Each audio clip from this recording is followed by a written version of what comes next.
Hello everyone. Today's class it will involve the use of breadboards. Breadboards are a very important tool for engineers. But what they do actually? The main advantage of using breadboards is that they are great for testing and creating temporary circuits. By creating a temporary circuit, you can test out a design without fully building it.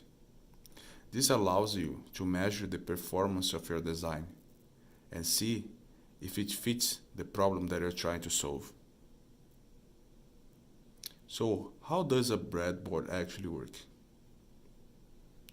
So, as you can see here, there are two main components of a breadboard: the power rails and the terminal strips.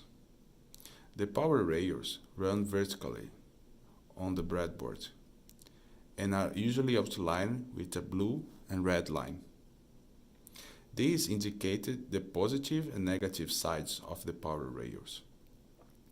When building a circuit, we will often need power in many different places within your design. These power rails allow you to have access to the power at any part of your circuit. It can be this one or this one. We can use Arduino to connect power to a breadboard by connecting the 5 volts output to the red rail and the ground to the blue rail.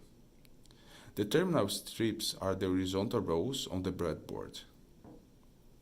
In each row there are rows where you can place a component. For example, let me see. In this case, you have the LED, which you can just connect here. Inside of the breadboard, the lines are represented in this order.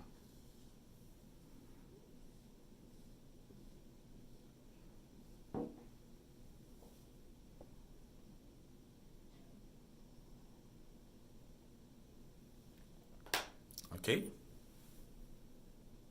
So, if two components are placed in the same row, they will be electronically connected.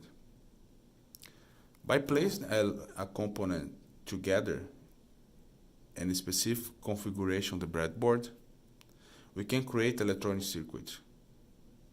In today's class, you learn more about how to use breadboards and even create your own circuit using one.